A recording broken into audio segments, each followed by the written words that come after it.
Hey everyone out there with the Aquaponics land. My name is Mike Sarah again. That's Sarah, like the girl's name, but not spelt that way. I am bringing you another video in a several series of what I have found to work. Now this is a larger area that I've worked on. I have a couple of other ideas that I'm going to get away from these rocks, the bed, and I am going to put this together, and hopefully within the next month or so I will have this new idea that I've been working on, buying pieces for, and I'll keep this just to keep working on it, maybe get the bell siphon to work properly. But if I have this much if I have this much production from it, I might not. Now this over here, they were doing quite well, and all these plants over here, as you can see, are blocking the sunlight.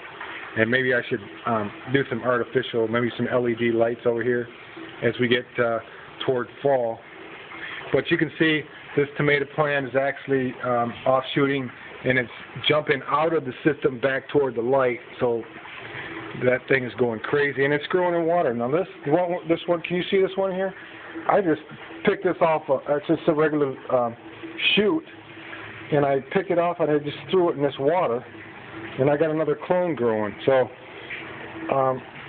tomato plants are wonderful like that. So anyways, a couple other things. I told you in the last video that don't buy them clay pellets. It's a rip-off. Just go down to your local landscaping rock company and buy the 6A or 6AA. I'm not sure which one they are. The next one lower, you get the bigger ones if you go to 6A.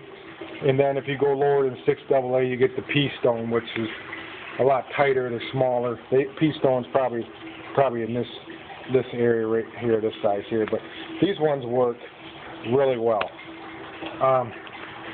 So I put different plants in there. I had some strawberries. They didn't do too well. I had cucumbers in here. They didn't do too well.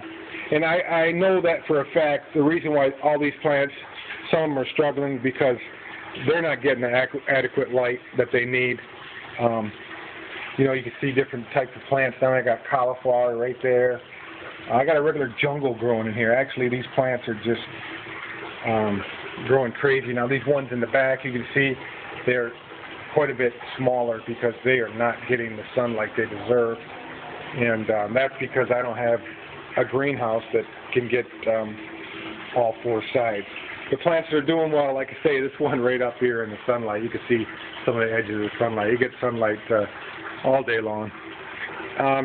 Another thing too is I tried with trout.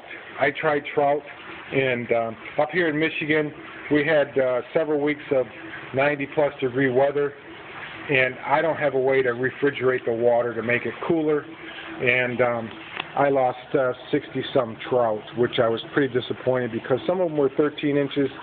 I purchased them through our conservation department, also through a local fishery, and they all died on me. Now the ones that do the best, they're not too finicky, are perch.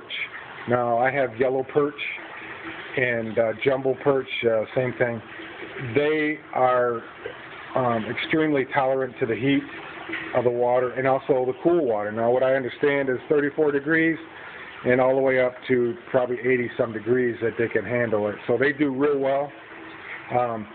They are super hungry. They continually eat, whether I feed them minnows or worms, or I even throw a little shrimp in there, dried shrimp. They eat that, and they go quite nuts. So they do real well. I also, in my other system that I've had since January, I have tilapia in there. I purchased 25 tilapia. I think I got somewhere in 12. And that system ran all kinds of craziness, everything from power outages to the water oxygenated, the temperature of the water, the pH level. So I lost half of my tilapia. They're all growing pretty well, so hopefully I can get some young ones out of there pretty soon. So this is this one, and if you got any questions, just go ahead and place it below in the comment section, and I can tell you what I did right and what I'm doing wrong and what I'm still working on. But as you guys can see, do I really need to work on my bell siphon, or just let water just constantly rotate out of here? That's what it's doing. Bringing the fish water in, it's mixing with water that's in here, and it's draining out. I'll show you that. Well, I'll show you in the next video how this water is going out of here. So you guys have a great day, and another video is coming right up. So go ahead and kick that one on.